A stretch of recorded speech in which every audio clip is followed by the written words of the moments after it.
We are back with another live episode of Bully Ball. I'm Jason Aponte, joined as always by Steph Sanchez. Steph, gotta say, the hair immaculate. Like, did Oh you my put god. anything in it, or is it just sitting with no product?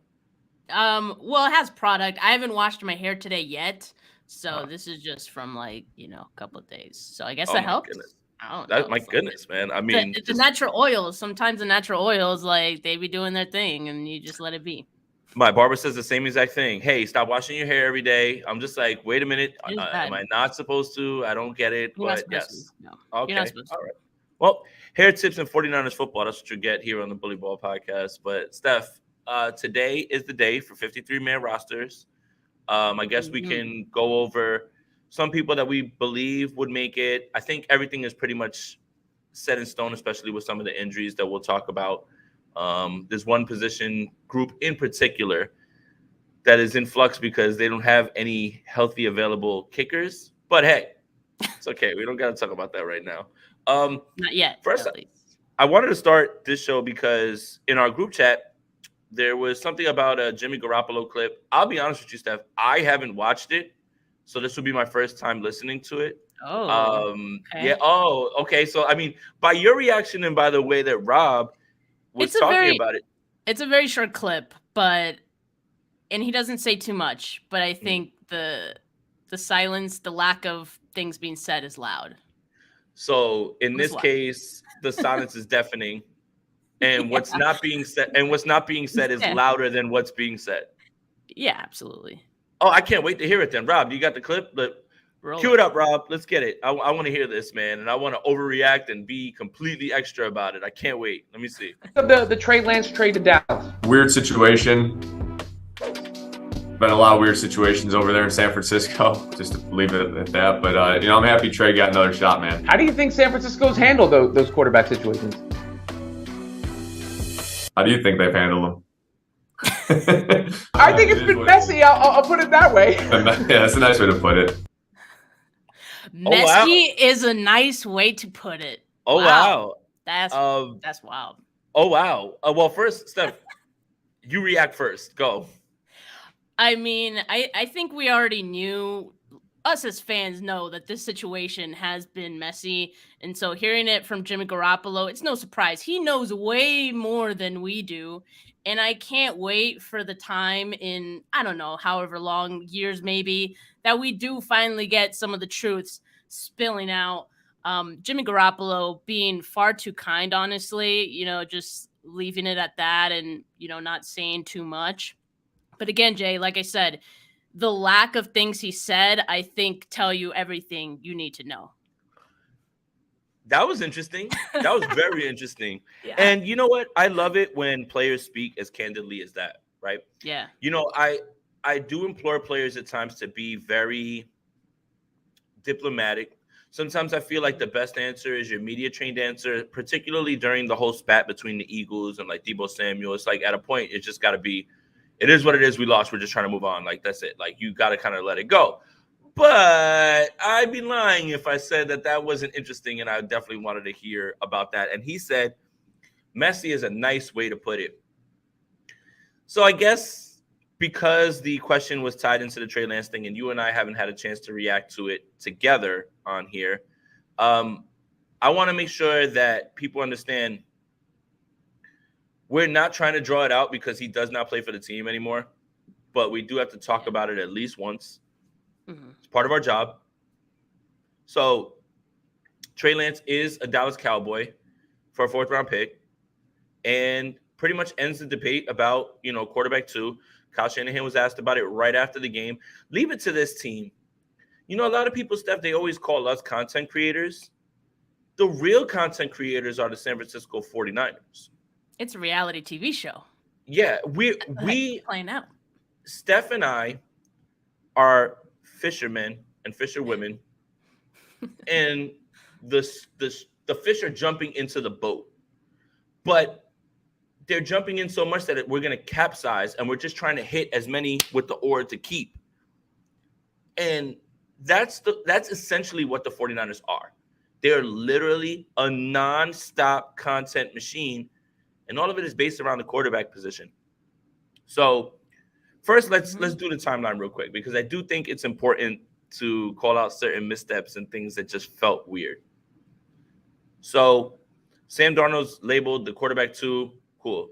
I think when you really look back, all the signs were there, signed on the first day. The way Kyle had offered a first-round pick to the Jets, the way he had spoken about it. Greg Papa will not stop gushing about this guy. Every single person makes it seem like Darnold was like 12 for 12 every single game, threw darts on every single throw, 4 touchdowns, no interceptions. He only led 1 scoring drive. But that's essentially what I was being told. And then we find out that he's quarterback 2 and Trey Lance is not going to be at practice. So right off the bat, no tinfoil hat. It has to be, right? Trey Lance says, I want to get out of here now. Now this is to a point where now I want to get out of here. But then what I feel, and many of the 49ers media, who largely stop from being critical of the team, right? Like they'll have thoughts, but they're not like New York media or other media areas where they're just like, they're going to blast the team. They're not challenging at all. No. But that kind of changed after that practice, because Kyle Shanahan didn't go to the podium right away. He went to KMBR, which is a team affiliate, for a pre-recorded interview, meaning anything can be edited. And poor Fred Warner. Fred Warner is the captain of this team, the best linebacker in the world. But why on earth does Fred Warner as a linebacker have to answer questions about the San Francisco quarterback situation, in particular a trade? Steph, that didn't jive right with me a little bit, man. It just didn't. That did not feel right. And I feel for Fred Warner, because he shouldn't have been asked anything about that. I agree. The way they handled the situation was so cowardly. And the 49ers do operate to an extent, like they don't care what the media thinks until they have to face the media. And then they run from the smoke. And that's all I saw on Wednesday. Or was it Thursday? Whenever that day was, that Trey Lance was not there, and they had announced, it got leaked that they were going with Sam Darnold as QB2. I think you got to face that decision, because it's a very big deal. While it may not seem like a big deal to them, this is a former third overall pick that you gave up 3 first-round picks for, and you are now saying you're moving on from him, basically, right? Because what we saw in those reports was they're exploring options for Trey Lance. That could only mean one thing. So I think you got to face the music that you created, and they didn't do that, in my opinion, in a timely manner. And, I wouldn't even be surprised if some of the local media was upset about that, right? And that's what kind of resulted in some of the questions that we got, and them challenging them finally on how they handled this situation. And I think even going back to Jimmy Garoppolo's comments, how it was handled and how he saw all of this play out. Let's not forget the Jimmy Garoppolo situation and all that wasn't that long ago either. And so this is now 2 quarterback situations, 2 different players that they kind of botched the handling on from top to bottom. And I don't know what it just seems kind of tone deaf, that they don't understand why this isn't the way to go about it. Right. And so I think it bothers me that to them, it feels like this is fine. I don't need to address this. But yeah, it's like, you kind of actually do. Because it looks worse on you if you don't. And I think that's what happened in the days, after that, all the talk that was happening about, how badly they handled it. So, finally they did, after the Friday game, Kyle Shanahan did speak with the media then. John Lynch did speak during the broadcast, but I do want to say that broadcast, it was with Greg Papa and Tim Ryan, again, 49er employees. So it's a very safe space. And so I don't know if I even respect that as much, but at least we got some, I guess, accountability. It's not all of it. Like I can't say I'm like totally happy with the answers we got. I think in actuality, we would never be happy with the answers that we got, because I don't think we're happy with the situation at all and how it unfolded, right? And how they handled it from the start of it to now. Like, it was handled bad. So I don't think there would be any answer that they could give us that would give us any comfort in how it played out, right? So there was some, I think, I got some genuineness. Is that a word? Genuinity? I don't know what the word is. I feel like Friday was the authenticity. time. Yeah, like We got I some feel like authenticity from Kyle Shanahan, I think, on I feel Friday. like Friday it was a little bit sobering to yeah. kind of hear him talk about it. Authenticity. Thank you, Rob. Yeah. Well, here's the thing. And for people that are like, I don't understand why we're discussing the quarterback 2 and the quarterback 3. Do you think other teams? The quarterback 3 was the number 3 overall pick that you sent 3 first-round picks and you moved heaven and earth for it. Yep. It's not like Sam Darnold was named quarterback 2 over Brandon Allen. And if you think that content creators make a big deal about it, what other backup quarterback in the league goes to the podium and speaks at press conferences? Sam Darnold does. So does Trey Lance. So yeah, sure, content creators are blowing this out of proportion. Sure, you're looking for clicks. Oh my God. Stop sending your backup quarterback to the podium. We don't care. Most teams don't even know who their backup quarterback is. But this is the San Francisco 49ers, so everything's a production. But yeah, it's us.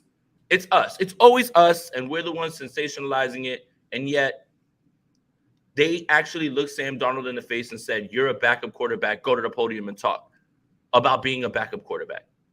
No other team does that. You think Tyrod Taylor has to answer questions with the New York Giants? Never, ever, about anything. So don't tell anybody, why are you making a big deal or why are you talking about this? It's a big deal because of who it is. It's not Brandon Allen and Sam Darnold. It's Brandon Allen, Sam Darnold, and Trey Lance, who you sent all that capital for. So that's the part that I think is kind of funny. Big City Man says, this is why Joe Montana laughs at us and shakes his head when he thinks of the 49ers.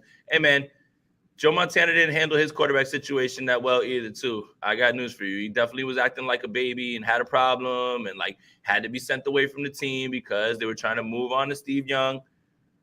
It's egos. These are guys that, want to be the guy. This is why you need a real GM to be above a head coach. I don't know the dynamic of that. I will say this. John Lynch's comments and Kyle Shanahan's comments, they don't sound like a united front. Or they didn't sound like a united front. I feel like I let Trey down. John was kind of like, hey, man. Kyle, yeah, I did. Kyle was the one that took him, man. So, Hey, man. Hey, man. Don't look at me. We took a shot, okay? But it's kind of Kyle. It was Kyle. This one's Kyle. That's what it felt like. Absolutely. Yeah, that's exactly what it was when he was in the booth with Greg Papa and Tim Ryan. I'm surprised that they could hold that interview together because they were so blown away at Sam Darnold throwing the ball to the fullback. It was that that meme of Elmo and he's looking at the sun. That's literally Tim Ryan and Greg Papa whenever Sam Darnold completes a pass to a 4-yard guy. They're just oh, have you ever seen anything like that ever? Also, can we talk about the fact that the second question, and Tim Ryan asked it, was about Brandon Allen? The team just traded away Trey Lance hours before, and Tim Ryan has questions about Brandon Allen. No offense to Brandon Allen, but there's no world in which we should be asking questions about him in an interview to the GM hours after Trey Lance is traded. I'm sorry. That whole interview to me was just a sham and, trying to be nice to the GM. And I get it. It's, it's politics and whatnot, but I think you can at least challenge him maybe a little bit. It's a safe space. I would say, safe space. Elaborate on that. What do you mean you took the shot? What went wrong? Say things. It's just, look, again, whatever it is, and we're definitely going to talk about the compensation and everything and what's the aftermath of this with Trey Lance and everything, but it's okay to ask football questions. It's okay to ask questions about, hey, you guys were so convicted. Hit the button, Rob. They were so convicted. I just don't think that word is being used properly. So convicted in in Trey Lance for a little while, and then all of a sudden it just goes completely apart. And then it's just hey man, we took a shot, shoot a shoot, it's just I'm what? Wait a minute. It just came off as just hey man, we tried our best. What I want everybody to know, this is basically what they say. What I want everybody to know is we tried our best. We tried our best. So don't get mad at us.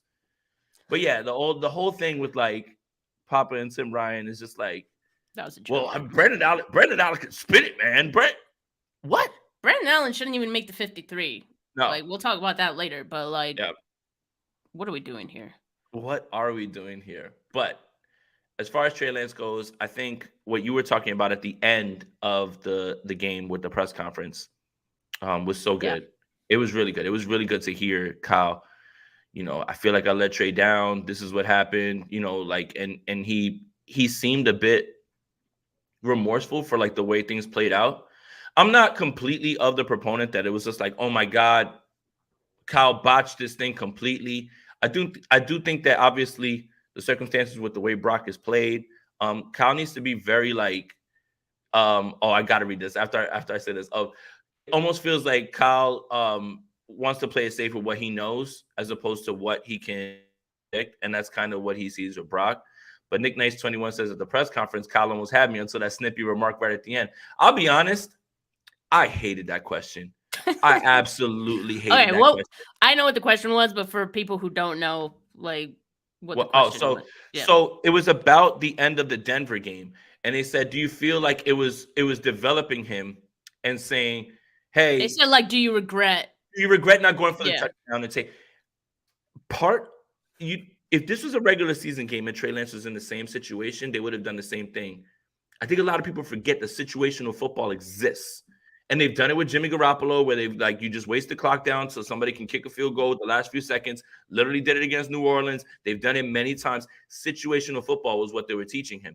And for you as a reporter, whoever it was to ask that question, to not understand what was happening in that moment, I implore more media people to watch football, watch the damn games, understand the game that you're covering, please, please. So in a way where Kyle gives like these snippy remarks, and sometimes I'm just like, Kyle always has to feel like he's the smartest in the room. My God, as a media member, show some damn awareness for the damn game, man. And at this point, that's why he said I should have just done it for you then. It's like, dude, he almost wanted to tell him, you don't know ball. So, like, please, for God's sakes, media members, if you're out there, watch the game that you actually cover. Understand situational football. Understand that preseason is when you're supposed to, do those things. And the 49ers have done it in regular season games with more seasoned quarterbacks. It's so dumb to even try to bring that up because what? If he did score a touchdown, is he now developed? Or all of a sudden, what he needs to develop are football instincts and how to play situational football as a youngster and how to play winning football. That's exactly what was going on. I'm not going to defend Kyle Shanahan a lot here, because we got some things that we need to talk about still. But in that regard, that question was awful. It was so bad. It was so bad. I can't imagine. I don't understand. The 49ers block almost everybody from like getting like a media credential because they don't want people to be asking questions and stuff like that. But then we've got questions like that. We've got questions to Sam Darnold asking about Trey Lance fans and how they drag him through the mud. We've got to start asking better questions here. Like, we have to start asking better questions as media members. Please, I implore most of you, not all of you, to please watch the game and understand the game a little bit more. Please. I hope that you hear my message. Yeah. I mean, yeah, that was a weird one, but going back to the presser overall, that was a good one, but it was like a couple of days kind of late. You know what I mean? Like, that would have been great on Wednesday. After they had made the announcement, I think it would have hit a little bit different, but at least we got some of that, and yeah, we'll see. But like overall, I think I don't know about you, Jay, but like we've been talking about this for like the last few days. I'm relieved. And not just that, not only had we been talking about it but for the last few days, but I think like a part of us knew that this was going to be the outcome already, like for months. You know what I mean? I think, and we've been saying it all off season. Like, as soon as Sam Darnold was here, we were hearing all these good things about Sam Darnold. It's like, yeah, I think the writing's on the wall. As soon as we heard like it during the draft that they were shopping him, yeah, the writing's on the wall. Like, this is gonna happen eventually. And now it's here. So to me, like it does kind of feel anticlimactic. The one thing that I think was news more so than the fact that he was traded was the way they handled it. Yeah. And like, so that's the thing. Like I think we all expected this to happen. So that's not even the surprise. It's more so how they handled it, that they created it. They made it worse than it already was. You know what I mean? Yeah. And again, when you look at where he went, that's kind of the part that throws me off because, like, I'm like, Yeah, Dallas does that yeah. bother you? Because it's Dallas. It Like, I know you got just real beef with Dallas. oh, always. I mean, we all do. It's not just me. What you think? I'm the only one with a blood rivalry with the Dallas Cowboys. You It's one of more. the older fans. Oh, That's what I'm I'm one of the OGs. Or we saying. don't play One of the that. old Like, heads. yeah. I'm one of the old heads that's angry all the time. Like when I see Michael Irvin on TV, I get upset. When I see Troy Aikman and I hear him sometimes, and he starts talking about, well, when I played, I don't want to hear that. I don't care about any of that. When I see Charles Haley highlights of him like in Dallas, I don't want to hear that at all. Like I don't want to see any of that stuff. But the truth of the matter is, I don't think you could have done better than a 4th round pick. And you know, at any point when you hear 4th round pick, you will take that and run. You will take that and absolutely run. And there he is. And that is terrible. That I don't know if I just hate that jersey. I think I hate. You don't like that jersey? Nah, that jersey's trash. Really? And for the audio listeners, it's the one with like the white on the shoulders and the navy blue everywhere else. I don't like these. But so I think that's why it looks bad. Because I've actually been waiting to see like a jersey swap or him in a jersey. He took off his avatar on Twitter and Instagram. So I'm kind of waiting for the new one that drops, him in some Cowboys drip. I don't know. And I'm happy for Trey and him getting a fresh start. Now, what I am, I guess, like you could say, concerned on, and it's not really our concern. He's on another team now, but like it appears that he's still the QB3 in Dallas, right? He's not jumping. He's not jumping Cooper Rush. So if you think that he's going to, if you think he's going to Dallas to play, he's not going to play. So what is going on? Like, well, it feels like a very Jerry Jones move. To put pressure and a lot of people, Dak, that's the conspiracy theory. Look, I want Trey Lance to succeed. I'm happy for him too. I'm happy that he gets a fresh start. I'm happy that he gets out of here, and gets to go somewhere else. But you're not jumping. You're not a threat to Dak. You might not even be a threat to Cooper Rush, like right now at this point. Well, that's what the Cowboys fans are saying. They're like, "Oh, this puts pressure on Dak finally." No. Okay. What it does is, and this is what's smart, is for Jerry Jones to take a swing on a player that, still has some cachet as like raw and a prospect and still has a lot of, arm talent, stuff like that. For a 4th rounder, it doesn't really matter. Like, I think you make that, 10 out of 10 times. Like, you try that. Yeah. But it's not like, oh, Jerry Jones wants Trey for intel. That's a good point from Harold. So it might be that. No, that's not good. Oh, well, I mean, if you let Trey Lance haters tell him he didn't know the playbook. So I don't know, like, what side should we be on here with this? No, look, the realistic part is he needs to go somewhere where he can play. I don't think that's Dallas. But if you're the 49ers and Dallas comes calling with a 4th round pick, you take that 10 out of 10 times. Like, you have to. Absolutely. You have to. And by all accounts, it seemed like Trey was happy to get a fresh start. 100%. So whether or not he does get the playing time, at least he's, in a new environment, where he will be embraced. Maybe that's all he needs, Right. So, rooting for him, not the Cowboys, but I'm rooting for him.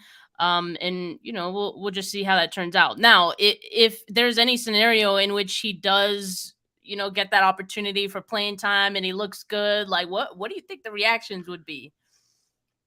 Here's when it happens. Week 5, Sunday Night Football, Levi Stadium. Trey Lance takes the field after Cooper Rush and Dak both sustained injuries. Trey Lance has 1:30 left on the clock, and the Cowboys have brought in a new kicker, and his name's Robbie Gould. And they're down 2, and Trey Lance takes them all the way down the field, runs out the clock, buzzer, game-winning kick for Robbie Gould. I hope I just ruined your morning by saying that's wild. I hope I ruined your morning by saying that, and I hope you get prepared for it. Get prepared for it. Prepare yourself. That's interesting though, because like at one point the 49ers were doing a 2-quarterback system. Mm-hmm. It was very short-lived. Do you think there's any scenario in which the Cowboys could do that with Dak and Trey? Although it's literally the same type of offense, so you're not really throwing, defenses off. But just to get Trey some experience, I'm thinking. Yeah, I don't think so. I think if that was ever going to happen, it would have been in preseason where in preseason they would have handled Trey a little bit differently. Even if he was quarterback 3, he probably would have played a lot more, way more. Like I definitely would have seen him playing way more. But yeah, I don't know, man. I think it's just, again, he needed to go somewhere where he could play or even possibly compete, like someplace like Tampa Bay. That would have been great, like where he had a chance to like try to push, Baker Mayfield a little bit more. I think that's way more realistic than him pushing Dak Prescott at this point. Yeah, Brett says Mike McCarthy isn't that smart or clever. Shout out Brett, man. And shout out to Brett, man. And you're absolutely right. That's absolutely true. Like, and that's the other thing too. It's like I saw some things being said. Well, Mike McCarthy and who's their offensive coordinator? Is it Kellen Moore? I think, or no, I think he went somewhere else. Yeah. They know how to develop quarterbacks. Do they? Oh, Brian Schottenheimer is there. Oh, God, even worse. They're just going to run the ball 800 times because Brian Schottenheimer is convinced that he needs to bring the football world back to the dark ages by running the ball on first and second and maybe establish third. The run, pal. Establish the run because you need a strong running game and you need to control the football. No, man, it would have been better if he would have got there a little bit earlier, but it is what it is. Regardless of that, this is where I'm going to pivot this to. Good luck, Trey. Everything, that's it. I am done discussing the young man. Like, I'm done. Right. But what I'm not done discussing is this feels like a pivotal moment for Kyle Shanahan in this regime because you have put Brock Purdy in a place where he has to succeed now. Absolutely has to. No questions asked. And if he doesn't, then we're right back at Kirk Cousins next year, and we're right back with the same questions. Oh, wait, it's not going to be Sam Darnold, like, taking over? And what do you mean Sam Darnold's going to Sam Darnold is going to be Steve Young because one player had done it. That's what I've been told. Yeah, one player had turned his career around from that to an MVP. So it's got to be possible for Sam Darnold to be the other player when 3 million other quarterbacks who have been bad just continue to go and be bad. But this is a pivotal moment right now for Shanahan and Lynch. This has to work. It has to. Brock, by all accounts, what we saw in the preseason, by the way, he looked great. And they would have scored 3 times every time that he was out there. If maybe Ty Davis Price knows how to pick up a block or JP Mason doesn't fumble, those are 3 touchdown drives. Yeah. All of that looks good. It looks great. I have to say, no matter what, everybody was all caught up with like the whole Trey Lance thing. The first team offense looks great. And that's all that I was really, really excited about. And that's great. That looks amazing. But you have yourself in a spot now where if this does not work, if you find out that you need a little bit more and Brock Purdy is not that guy that you thought he was, and you're starting all over again, 2 things can be true. The 49ers win games at a high clip when Kyle Shanahan is the coach, especially lately with this team, and the quarterback position continues to be misevaluated or wrong. And that's where this is why this has to work, because this is the last thing that Kyle Shanahan really needs to figure out. And I think when you're given all of that for a 3rd-round pick, and you're like, this is the first time Kyle Shanahan is going to get his hands on his guy, and he's going to get to develop him, and then it ends like this, you got to make this work now. So this is a bit of a pivotal moment. I'm not being overly dramatic, hyperbolic, anything like that. This feels like a moment where the 49ers have to win 12, 13 games now for this to feel like this was the right decision. Wouldn't you say? Yeah, I mean, if there's any point in which this team starts losing multiple games, that will become a problem. And I see a lot of people now, and even in the chat here, saying, Kyle Shanahan's on the hot seat. Not yet. No. Not yet. No. I mean, as long as the 49ers are winning, there's no hot seat for him to sit on. Nope. And so, yeah, if it ever gets to a point where he starts losing, then, like, I think there's some reasons there. But the fact that the 49ers did make this move, I think also does tell us how convicted they are in Brock Purdy and how much they believe in him. Yeah. We've never heard maybe we've heard John Lynch say some really glowing things about these quarterbacks, but not really Kyle Shanahan. Kyle Shanahan does not throw around compliments to his quarterbacks, much less a guy coming off a rookie season, So I think Kyle saying he's a real deal, that to me speaks volumes. And like you said, Jay, I think we also see it. Like we saw in these, while it was minimal, the drives that we got to see in the preseason out of Brock and the first team offense, mind you, Christian McCaffrey is not even out there. And he's not even out, and neither was Trent. And Trent wasn't even out there. He looked good, man. So no, it looks good. It looks exactly how it did to end the season. Correct. And it might even end up being better than that Yeah. because now it's his second year in the system, full season with Christian McCaffrey, all of those things. It has the potential to be better than it was at the end of last year.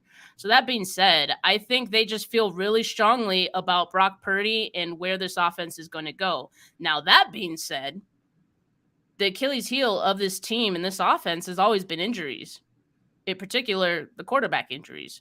So keeping Brock upright and keeping him healthy is important. Very important. Because if Brock Purdy goes down, I haven't seen anything from Sam Darnold to make me think he's going to be able to carry this team the rest of the way. Sam Darnold may have been good enough maybe to beat out Trey Lance in a backup quarterback competition, but he is in no way, based on what I have seen, capable of taking this team to the NFC Championship and beyond should anything happen to Brock Purdy. That's the worry. Ideally, in a perfect world, we don't have to say Sam Darnold or Brandon Allen's name at all. Exactly. In a perfect world. Ideally, in a perfect world, 17 games of Brock Purdy is what I need. I do not need to see 14 on the field. I don't want to see 4 on the field. I don't want to see either. And like normally this wouldn't even be a conversation. Like, what other fan base is even having these conversations of if about backup quarterbacks goes down, we're screwed. But it's like we, as 49er fans, we have to have this conversation because 6 out of the 7 years there's been injuries to quarterbacks, right? So, I think it's a valid concern for us. And Brock Purdy coming off of an injury of his own, right? So, yes, it is imperative that the 49ers figure out this injury bug with their quarterbacks, and Brock needs to stay healthy if they hope to, realize all of their expectations and their hopes and dreams to be true. And thank you for the donation. I hope I'm saying the name of Kwana. We're into Chargers playing their second string team. Let's see them against Pittsburgh, etc. before we start saying anything looks good. It's preseason. My pushback to that would be, isn't that what you're supposed to do when you're the first team against the second team, is just go right down the field and score? Because if they didn't, you'd be way nervous. So you can't tell me that it doesn't mean anything when they look good. But if they didn't do anything against the second string offense, you would say, oh, it doesn't matter, it's preseason. That's kind of where you lose me. If a first team is going up against a second team, I need you to get right down the field and score a touchdown, because that's what you're supposed to do. And that's exactly what they did. So, it looks good. That looks good. I'm not going to take anything away from that. That looks good. I don't care if it's again. And what about Denver? They played their first string against Brock. What about that? They have a pretty good defense, too. Right? They have a very good defense. Yeah. They have a very good defense. So that's the thing. It's like, oh, well, it was against the second string. Yeah, that's what you're supposed to do. Varsity is supposed to dominate JV. I don't see how you can knock that down. But if Brock Purdy and the offense didn't look good, you'd be like, damn, they can't even beat the second stringers. So which is it? Does the preseason matter or does it not? And for me, the matter-of-fact part of it is your first team should be doing that against anybody's second team. Well, Jay, you know what's going to happen in week 1 is they're playing against the Steelers, and I think 30 teams in the NFL may struggle against the Steelers defense. Like, that's just the reality of it. Nervous. And I don't think like people should victory lap if, this offense does struggle in week 1. Oh, wait. Because that's just week 1. It always does. Defense. Yeah. And it always does. Well, that too. It always does. I wouldn't be shocked if the 49ers came out and started slow. I mean, they start slow almost every single year. And I mean, even if they win the game, that doesn't mean that the offense started fast. And the Steelers are good. The Steelers are really good, actually. The Steelers have weapons on offense. Pickens, Deontay Johnson, they're good. They're really good. So that's going to be a fun game. Based on what you saw in the preseason, though, and comparing that to what we've seen in the past, maybe from the first string offense or Jimmy Garoppolo in the preseason going into week 1, like, how much better do you feel about this team going into week 1 versus, past? Well, I'd feel a lot better if 97 was in camp, but should we talk about that now? Because I feel like the worry meter, I went all off season. Did the scale break off? I'm not panicked. But all my right. worry meter, which was on 0 the whole time, It's at like a 6 now. Okay. Based on where we are, it's the 29th. What's the holdup? Why isn't this done? Yeah. You have You know what's Okay. interesting too is that like Ian Rappaport did say that the 49ers deal is substantial, and that right there will already, I guess take away some of the worry of some fans that why are they lowballing Nick Bosa? They're not. Nick Bosa is just so good, and he is quite the businessman. He is maybe as good of a businessman as he is a player, that he is sticking to his number, it seems like. And there's not a lot of, I think, negotiating going on. I think it's like, this is my number, meet it, or we're not getting this done kind of thing. Yeah, and he deserves that.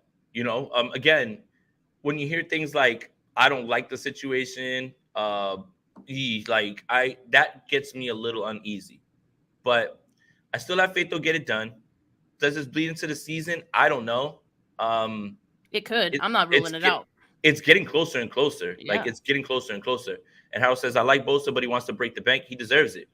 And remember, guys, when no matter what position, whenever someone signs and it's the highest that's ever been, the next guy will sign and he'll break that. The next guy will sign and he'll break that, right? Like, it's just like, it's literally the market. It's literally, okay, I'm Nick Bosa. I'm looking at the guys that are being paid as edge rushers. Well, I'm the reigning defensive player of the year. I need more than that. And then that someone else will say something like that the next year when it's time up. So again, like, it's up to what he's looking for, which I think he's deserved, and his importance to the defense. His defense doesn't have the juice without him. Mm-mm. We talk a lot about quarterback wins. What's Kyle Shanahan's record when Nick Bosa plays football? They win almost every single game, when he's a defensive end. I remember what this defense looked like pre-Nick Bosa. It Which is was still- like hold on. night and Are you going to hate on Cassius Marsh?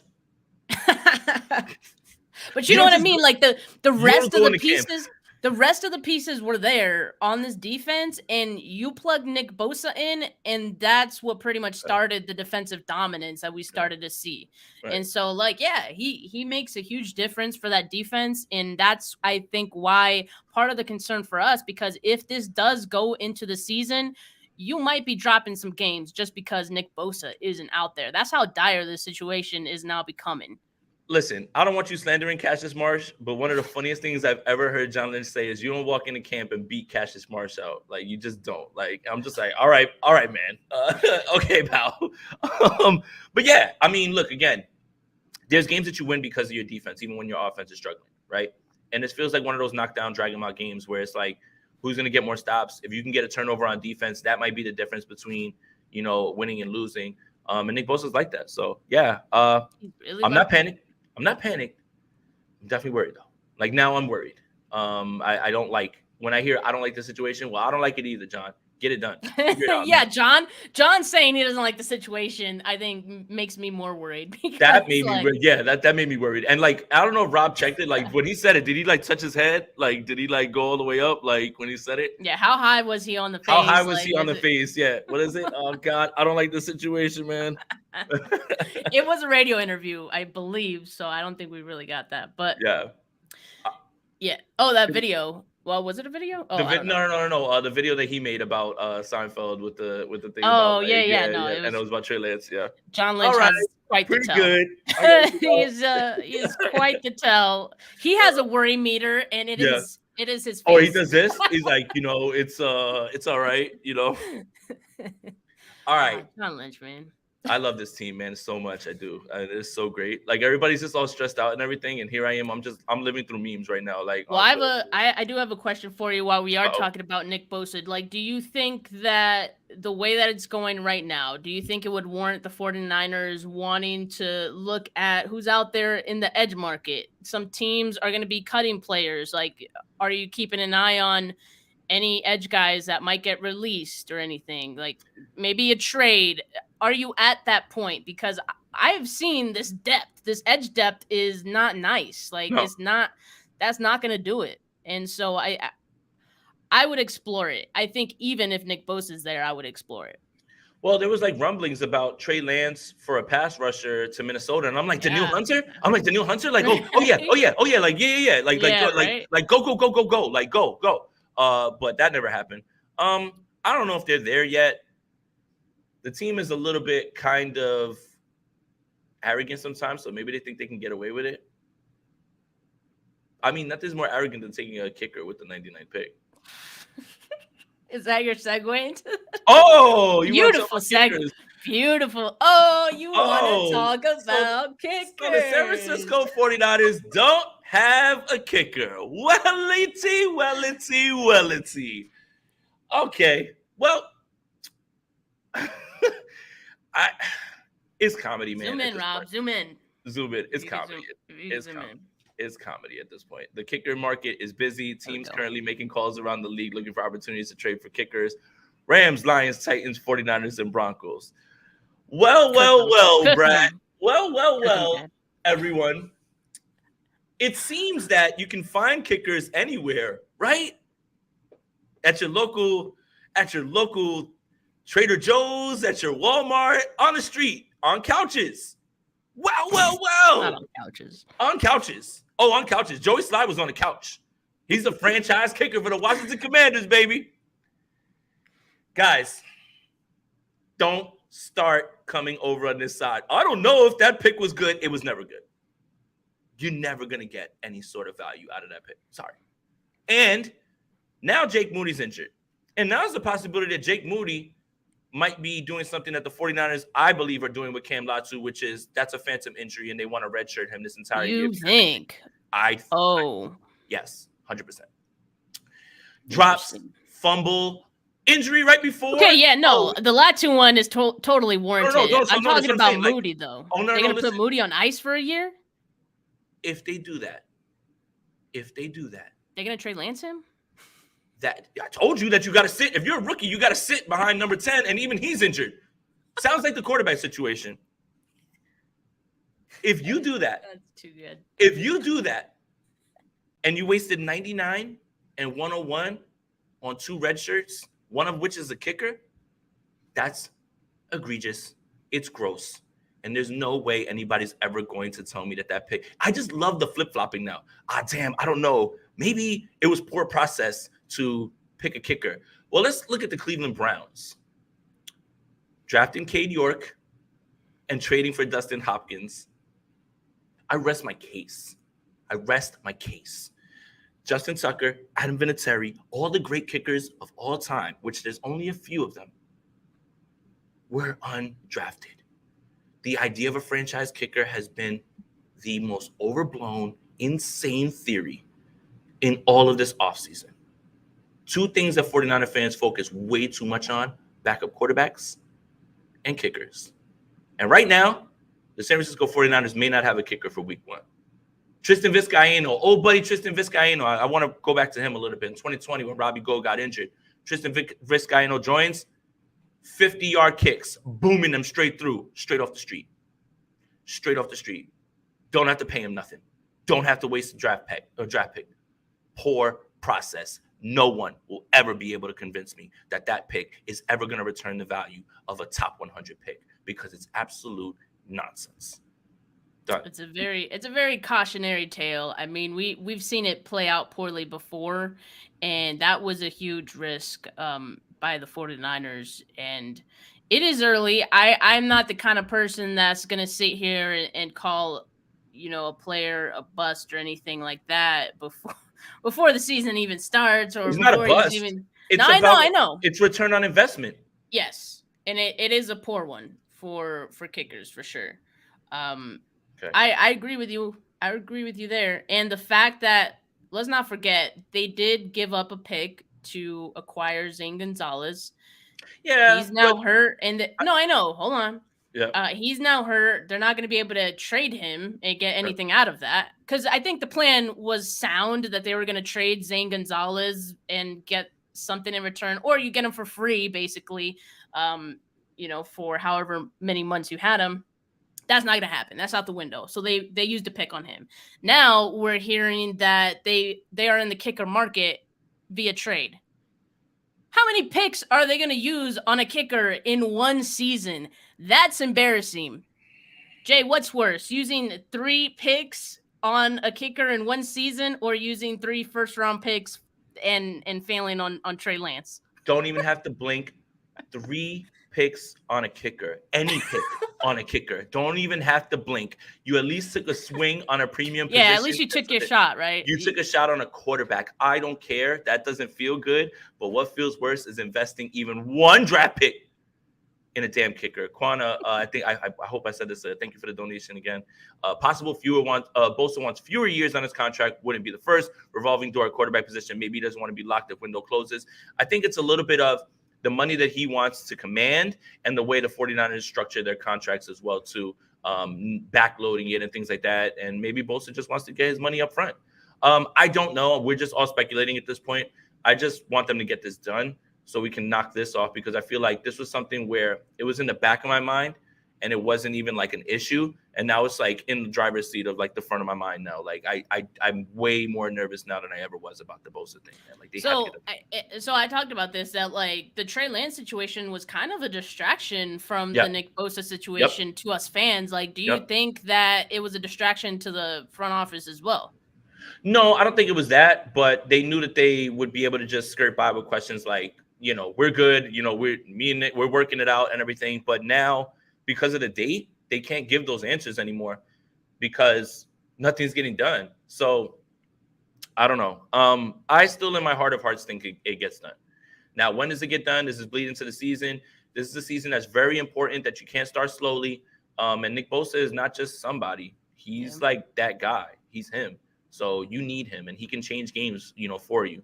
And then even if as it gets closer, will Nick Bosa be able to ramp up and just play in week 1, like all the snaps, like he does every single snap? You know, like that's a fair question. Yeah, I mean, and you don't want to push him, right? Because of soft tissue injury, things like that. It's just there's not too many really good outcomes as the dates get along. So again, like I'm not panicked. I think they get it done, but how could you not sit here and worry?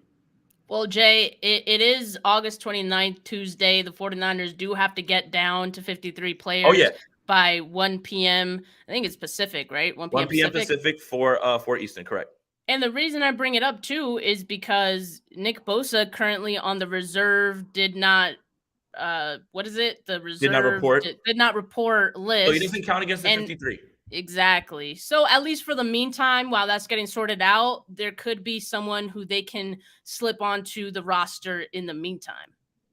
Yeah, and again, you can insulate yourself that way, right? Like I am of the mind that the Cam Latu thing is to make him, you know, just redshirt for the season. I think you see Darrell Luter redshirt for the season as well too. They'll keep him on the roster, probably put him on like IR pup, something like that. And then that kind of just makes for an interesting formula because you can only keep so many players, right? Like you can only keep so many players at certain positions, right? Like I would have thought my initial 53, like at the beginning of training camp, I probably would have had somebody like Charlie Warner or Ross Dwelly off this team. They're probably both going to make it now at this point. Like, you know, and that's how quickly things change just based on injury, right? At the beginning of this time, I would have thought, hey, man, I think Henry Thomas might be on his way out. Well, I mean, little by little, he's kind of just like inched his way back in, you know, and that's the thing about it is the injuries, right? We even found out Talanoa Hufanga, which I think nobody's really talking about, that has that knee injury where it's like a cyst or something like that. And I think that's tied He'll be to fine. You think so? Yeah, it'll be fine. Okay. I want him to be fine. I'm no doctor, but I think he'll be okay for week 1. Okay. I'm good. They even said like it's not. Well, I don't think they said it's not that serious, but you know, I don't think that's all that serious. That's what I was gonna say, Rob. That injury links to meniscus tears. Like that's one of the possible wears on that, the Baker cyst. So that's kind of where I'm at. I mean, I'm just operating under Murphy's law. You didn't say that, Jay. I mean, now I was trying to. What that? I'm just kind of operating under Murphy's law. You didn't say all that. Murphy's law right now, like I think is where I'm gonna operate with the 49ers. Like what can go wrong will go wrong at this point. Like things are just not. Brock Purdy looked good with the first team offense, but there's something funky and weird about the way that the 49ers are walking into this season, and I can't put my finger on it. It's just, let me just say, like the kids say, the vibes are off. The vibes are not immaculate right now. Not the vibes. No. The vibes are off, and we operate on nothing but vibes. The vibes are off right now. There's something weird going on. The vibes are off. Nick Well, Bosa's not there. no shit. Nick Bosa's not there. No kicker. We're talking about the 3rd round picks. The vibes are off right now. Like it doesn't feel immaculate. I think so, but I think part of that, I'm just hoping, like I'm trying to put that positive energy out there and hopefully, it'll latch on to the 49ers. But I'm just hoping like this is just a preseason thing. Like once the season starts and once they start winning, like winning cures all, right? Flip the switch. Yeah. No, again, I think they need to start fast. They need to start fast. They can't start 1-3. They can't be 3-5. No. You've got to start fast. You've got to come out the gate 3-1. 4-0, like something like that. Like you have to impose your will back as that team. There is a little bit more pressure this year than ever for them to start fast. Especially not to put any blame on Jimmy Garoppolo, because I'm just throwing a question out here. And I want here we go. Thoughts. We're gonna slam Garoppolo. No. I'm just asking a question. Do you think that the slow starts had anything to do with Jimmy Garoppolo? No. I'm probably going to retweet the article that I wrote on Niners Nation. I went back and I did every opening day for every Kyle Shanahan-led offense. And it's not good. Doesn't matter who the quarterback is. The one time that it was really good was the RG3 game in New Orleans, but he was not the head coach. But when you go back, Cleveland, not a great team, but I think it's less about the team and more about the undisciplined. Like you see a bunch of penalties. It's almost every single game. Even the Detroit Lions game. Yeah, the 49ers put up 35, whatever it was, right? They almost lost that game, like down the stretch. Like for whatever reason, it's the team itself that comes out week 1 on both sides of the ball, a little sluggish, not all the way there. And who knows? What does that have to do with? Does that have to do with the fact that they haven't played much in preseason? Maybe they had they're trying to get themselves into shape, things like that. But they don't come out hitting the ground running. Doesn't matter who the quarterback is. It's just not something that happens. And whether that's like last year with the Monsoon and Trey Lance or even the Tampa Bay game in 2019, the 49ers win that game, but Jameis Winston throws 2 pick sixes. Like, thank you. Like you needed stuff like that. Or like he threw a bunch of picks. So yeah, again. But yeah, like for me, it's just more than anything, kind of just the history of like Kyle Shanahan teams, less than it is who's the quarterback. Yeah, I mean, okay, fine. And you retweet that. I do want to see it. I just hope they don't start slow because that's one thing. That's been another like Achilles heel. Like if you're trying to be a team that, gets the number 1 seed in your conference, you can't start slow. Literally every win matters when that's your goal. The road to Las Vegas has to go through the NFC and go through Santa Clara. The 49ers have to have the number 1 seed. I don't want to hear. I think the 49ers can win their division like easily. You've seen this division. Yeah. It's terrible, but from Seattle. Yeah. But still, like you have to be able to win your conference, and you need that number 1 seed in order to do it. So, especially with all the injuries, I think with the competition that you're going to have and the way things change, like the Seattle game was one thing. The 49ers went up there and they put up a bunch of points. I mean, they were at home. The Dallas game was a little bit tougher because Dallas has a great defense. And then the Philly game, like what can tip the scale going to the Super Bowl is having that home field advantage and not having to go to Philly again. And I think that would, obviously, wherever the game's played, you still got to find a way to win. It's not an excuse, but I do think if the 49ers want to really be in the driver's seat, obviously being the number 1 seed and having everybody come to them and not having to travel at all would be the best way to do it. Steph, I know we got to get out of here. We got like a bit of a hard stop because we have to, get back to work and stuff. But I'm going to ask you this. Is there someone that you think is a surprise cut from the 53-man roster on either side of the ball? Because I'll start. I think there might be one on defense. Okay. I don't know why, but I just think that even though the defensive line depth is something that we just talked about, I wouldn't be shocked if you find out that Javon Kinlaw doesn't make it or they just like moved on from him, unfortunately. I normally like that wouldn't even surprise me, but the reason that I don't know if that happens is because who do they have like behind him? Like maybe they bring in Marlon Davidson. I don't know, like Kevin Givens, right? Like all those guys. It's just make the 53 too. You know what's funny is what Javon Kinlaw was doing well when he played was run stuffing and run fitting, and he had to work on his pass rushing. But in that last game against the Chargers, he actually rushed the passer pretty well, collapsed the pocket really well. Yeah. No, he did. but he's getting blown off on run defense. Givens was too. Yeah, that definitely wasn't good either. So maybe to your point, they probably don't have the depth to say we're gonna move on from Kinlaw. But Yeah, I don't think they do. But there might be a little bit of a scenario where they're just like, we're not getting anything at this point, like, and you're not going to come back next year either way. So, I mean, surprise. There's like the other things. That's why when people ask about surprise cuts, if Miles Hartfield gets cut, that's not a surprise cut.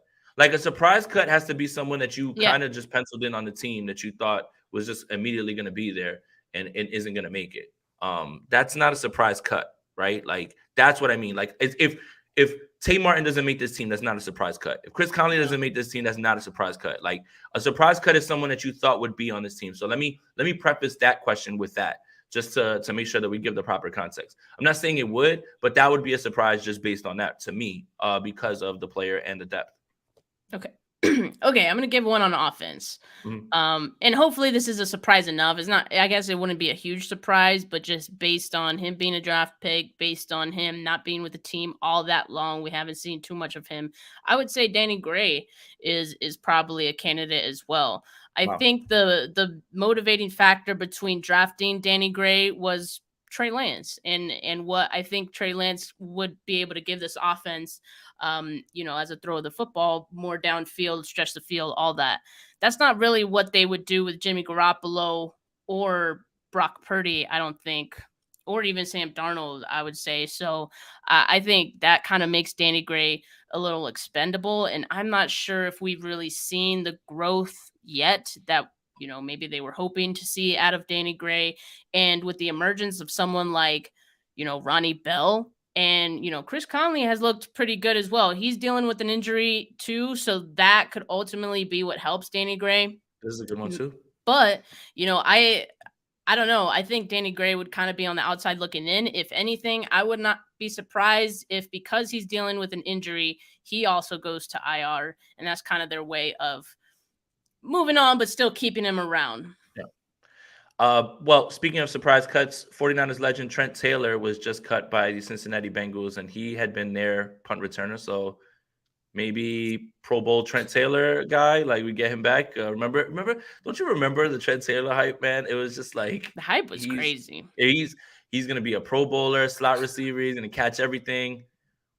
Man, we love ourselves some training camp warriors. The Isaiah Oliver thing is really, really interesting too, as well. Yeah, because the contract's not huge.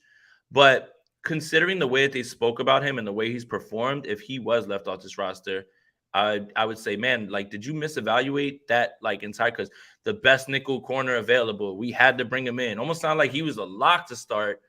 And it's like, what did you guys see? More than anything, I understand the run defense because that's charted very well.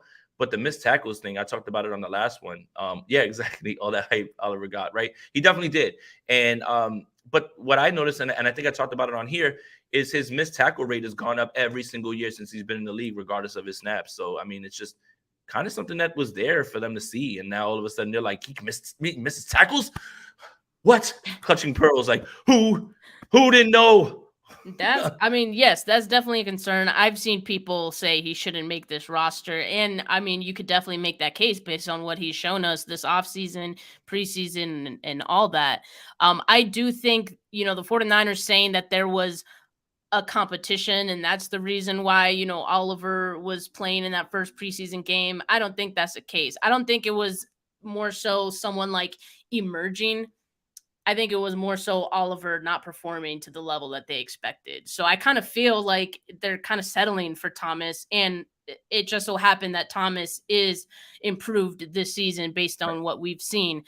But that's the thing that concerns me, is that I don't know if this kind of just feels like an adjustment that they're making based on Oliver, again, not playing to what they expected he would be. I do think he'll make this roster. And I think more so because Steve Wilkes has indicated as much too, they'll choose who the nickel will be based on matchups. At least that's what he's saying right now. So maybe one play it might be Oliver, or maybe 1 week it could be Oliver, maybe another week it could be Thomas, and so on and so forth. But I think also in just saying that, like, it's because not one guy has really stepped up to be like, he's going to be our nickel corner, and that's going to be our guy. Lenore right now is the one who's going to be moving inside, and I'm not sure that I'm a huge fan of that either.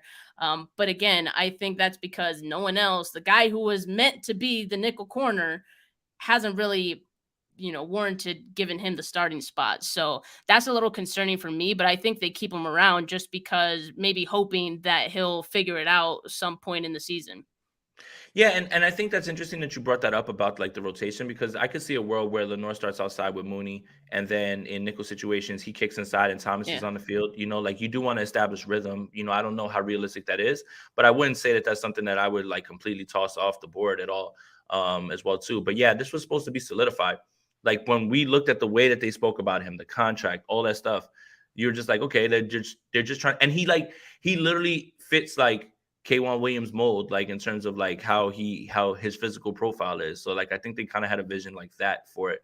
But it's gonna be interesting to see. So we're gonna find out. It's 12:05 now, 4:00 Eastern, 1 p.m. Pacific is when we're gonna find out who made the teams. Feels like a good place to end it. So again, guys, make sure that you guys like this video, subscribe to all of our channels, hit that notification bell for when we go live. Subscribe to the Gold Standard Podcast Network wherever you get your audio podcast. Make sure you follow Steph Sanchez on Twitter at Steph49K or X, whatever it's called. Follow me on that same app, which we don't even know the name of, Jason Aponte 2103. And follow Gold Standard Podcast Network on Twitter and on Instagram. So it's going to be an interesting day. We're going to find out who's going to make this team, and we're going to find out the wheelings and dealings and who's going to make IR and stuff like that. So going to be a lot of fun. And as always, the 49ers are the star of the show. We're just the ones trying to recap it. So for Steph, for Jay, we're out here. Peace.